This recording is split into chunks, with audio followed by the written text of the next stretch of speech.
जय श्री कृष्ण मित्रों। किस पाप के कारण किन्नर का जन्म मिलता है? क्या आपने कभी सोचा है कि ऐसा कौन सा पाप है जो इंसान को अगले जन्म में किन्नर बना देता है? क्या आप जानते हैं कि वह गलती जो हम अनजाने में रोज करते हैं हमें अगले जन्म में ऐसा जीवन दे सकती है जिसके बारे में हमने कभी सपने में भी नहीं सोचा? क्या आपने कभी किसी का मजाक उड़ाया या फिर आपने कभी अपने धर्म को भुलाया? और सबसे बड़ा सवाल, क्या आपने कभी भगवान शिव का अपमान किया? मित्रों, आज की इस वीडियो में हम एक ऐसी रहस्यमयी कथा सुनाने जा रहे हैं जो आपके रोंगटे खड़े कर देगी। ये कथा इतनी गहरी है कि इसे सुनने के बाद आप अपने कर्मों पर जरूर विचार करेंगे। तो अंत तक हमारे साथ बने रहें, क्योंकि इस कथा का अंत आपको हैरान कर देगा। मित्रों, हिंदू पुराणों में हर कर्म का फल बताया गया है। हमारे शास्त्र कहते हैं कि जो जैसा करता है उसे वैसा ही भोगना पड़ता है। लेकिन कुछ पाप ऐसे हैं जिनका फल इतना भारी होता है कि वह अगले जन्म में हमें वह जीवन देता है जिसे हम शायद कभी स्वीकार न करें। आज हम बात करेंगे उन पापों की जिनके कारण स्त्री और पुरुष को किन्नर का जन्म मिलता है। साथ ही हम जानेंगे कि स्त्री धर्म और पुरुष धर्म का पालन न करने की सजा क्या है। यह कहानी शुरू होती है यमलोक से, जहां धर्मराज अपने सिंहासन पर विराजमान थे।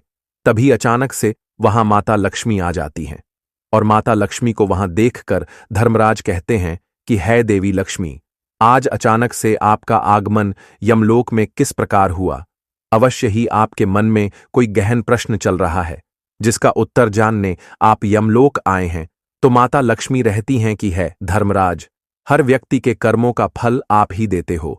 आज मेरे मन में कुछ प्रश्न चल रहे हैं कि वह कौन सा पाप है जिसके कारण किन्नर का जन्म मिलता है, और जो स्त्री या पुरुष अपने धर्म का पालन नहीं करता है उसे कौन सी सजा मिलती है, और जो व्यक्ति दूसरों का मजाक उड़ाता है उसे अगले जन्म में क्या बनना पड़ता है।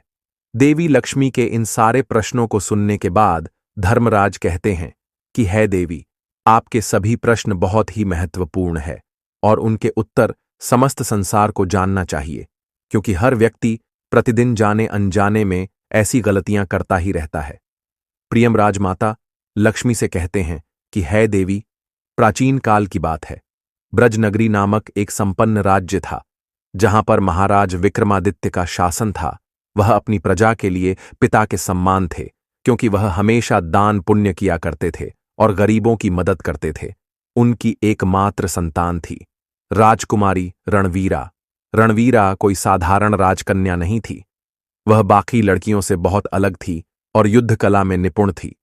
उसका कहना था, मैं न स्त्री हूं न पुरुष, मैं केवल एक योद्धा हूं। उसकी वीरता की कहानियां दूर दूर तक फैली थीं, लेकिन कुछ लोग उसके इस बेबाक रवैये को अहंकार मानते थे, क्योंकि राजकुमारी हमेशा कहती कि मुझे कोई नियम नहीं बांध सकता, मैं एक स्वतंत्र योद्धा हूं। एक बार वज्रनगरी में शिवरात्रि का भव्य उत्सव हुआ। शहर का प्राचीन शिव मंदिर सजा हुआ था। इस मंदिर में एक खास शिवलिंग था जिसे स्वयं विश्वकर्मा ने बनाया था। उसे शिवलिंग की यह मान्यता थी कि इसकी पूजा से सारे पाप धुल जाते हैं, लेकिन शर्त थी, पूजा पूर्ण श्रद्धा और शुद्ध हृदय से होनी चाहिए। रणवीरा, जो आमतौर पर मंदिरों से दूर रहती थी, उस दिन अपने दोस्तों के साथ मंदिर पहुंची। पुजारी ने सभी को शिवलिंग को स्पर्श न करने की हिदायत दी, क्योंकि वह पवित्र अनुष्ठान के लिए तैयार था। लेकिन रणवीरा ने इसे अपनी शान के खिलाफ माना। उसने हंसकर कहा, यह पत्थर मुझ पर क्या नियम थोपेगा? मैं रणवीरा हूं। और उसने जानबूझकर शिवलिंग पर जल डाल दिया, न श्रद्धा से बल्कि केवल अपनी श्रेष्ठता दिखाने के लिए। तभी मंदिर में अजीब सी शांति छा गई। पुजारी भयभीत होकर चिल्लाए, रणवीरा, तुमने महादेव का अपमान किया है। लेकिन रणवीरा ने इसे मजाक में उड़ा दिया। उस रात उसे एक भयानक स्वप्न दिखा। स्वप्न में भगवान शिव प्रकट हुए। उनकी आवाज गूंजी, रणवीरा, तुमने मेरी शक्ति को ललकारा है। तुम्हारा अहंकार तुम्हें ले डूबेगा। अगले जन्म में तुम वह जीवन जियोगी जिसे तुम कभी स्वीकार नहीं कर सकती। रणवीरा डर से जाग उठी। उसका मन बेचैन था। स्वप्न के बाद रणवीरा का जीवन बदल गया। वह रात रात भर जागती। उसे हर जगह शिवलिंग दिखाई देने लगे। वह अपने दोस्तों से कहती, क्या यह कोई श्राप है? लेकिन कोई उसकी बात पर यकीन नहीं करता। एक दिन वह जंगल में शिकार के लिए गई। वहां उसे एक तपस्वी मिला जो शिव का परम भक्त था। रणवीर है उससे पूछता है कि है महाराज, कृपया करके आप मेरी मदद करिए। तबस्सुम महात्मा कहते हैं कि रणवीर, तुम क्यों परेशान हो? तो वह तपस्वी को अपनी पूरी बात बताती है। इसके बाद तपस्वी ने कहा, रणवीरा, तुमने जो किया वह केवल गलती नहीं, अहंकार का पाप था। शिव ने तुम्हें क्षमा का एक मौका दिया है। यदि तुम प्रायश्चित कर लो तो शायद तुम श्राप से बच जाओ। रणवीरा ने पूछा, क्या है वह श्राप? तपस्वी ने गहरी सांस लेते हुए कहा, वह जीवन जो न स्त्री है न पुरुष, वह जीवन जो समाज की नजरों में अलग है। रणवीर ने पूछा कि महाराज, मुझे हिसाब से बचने का उपाय बताइए। तब साधु महात्मा ने कहा, रणवीर, तुम्हें कैलाश पर्वत जाकर वहां तपस्या करनी होगी और भगवान शिव को प्रसन्न करना होगा।